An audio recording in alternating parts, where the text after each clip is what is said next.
नियती. नियतीचा खेळ फार अफाट असतो बाळा. जिथे माणसाची कल्पनाशक्ती संपते तिथे परमेश्वराचा खेळ सुरू होतो. खरंच हे दैवी संकेत आहेत.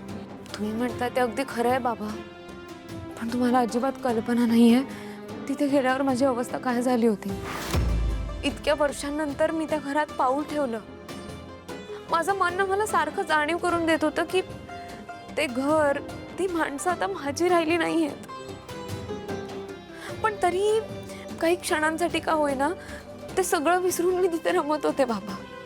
आणि सगळ्यात अवघड गोष्ट सांगू बाबा, अबीर आणि ओवी पासून त्या भूतकाळाबद्दल, माझं त्या घराशी असलेल्या नात्याबद्दल लपवून ठेवणं. त्यांच्यासमोर असं वागावं लागतंय ना जणू मी पहिल्यांदाच पाऊल ठेवते त्या घरात. मला नाही जमत आहे बाबा हे खोटं नाटक. मला त्रास होतोय सगळ्याचा. आणि बरं, ह्या सगळ्यात मला पडलेला मोठा प्रश्न म्हणजे की सगळं होऊन गेलं, सारंग आणि माझ्यात वाद झाले, आम्ही दुरावलो गेलो, तरी ते माझंच नाव का घेत आहेत. हा प्रश्न तू स्वतःला जितके वेळेस विचारशील, त्याचा जितका विचार करशील तितकाच तुला त्रास होणार आहे. कारण या प्रश्नाचं उत्तर तुझ्या मनालाही ठाऊक आहे, पण तू मान्य करायला तयार नाहीयेस. असं काही नाहीये बाबा.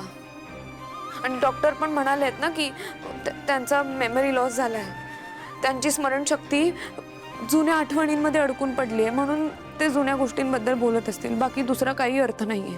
ठीक आहे, तुला मान्य करायचं नसेल तर नको करू, पण एक गोष्ट लक्षात ठेव कायम, सारंगचं अजूनही तुझ्यावर प्रेम आहे आणि हेच त्यामागचं खरं सत्य आहे. जाऊ द्या बाबा, मी खायला बनवते तुमच्यासाठी. तुम्ही उगाच तुमच्या जेवणाची आबाळ करून घेऊ नका. हे बघ, मला एकटं राहण्याची, स्वतःची काळजी घेण्याची सवय झाली आता अलका गेल्यापासून, कळलं ना. तू उगाच माझा विचार करून स्वतःला त्रास करून घेऊ नको. अजून एक महत्वाची गोष्ट सांगतो, जोपर्यंत सारंग पूर्ण बरा होत नाही तोपर्यंत 10 चक्रा मारायच्या नाही घरी, कळलं.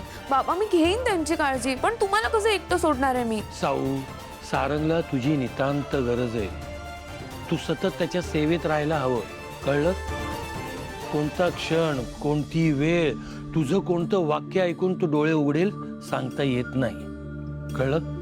तुझ्या मनातल्या सगळ्या लहान सहान गोष्टी त्याला सतत सांगत राहा, त्याच्याशी बोलत राहा. तुझा आवाजच त्याला या अंधारातनं बाहेर काढेल, कळतंय.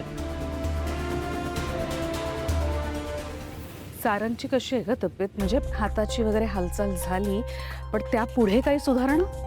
अजून तरी काही नाही आई, पण आता सावली परत आल्यावर बघू. परत आल्यावर म्हणजे? गेली आहे कुठे ती? आई ती जरा घरी गेली आहे, जगन्नाथजींना काही हवं नको ते बघायला. बर. सुशीलाचा काय पत्ता? तिला फोन केला होता का नाही? ती कधी येते? केला होता तिला कॉल, ती आता येत. आई ती बघा आलीच.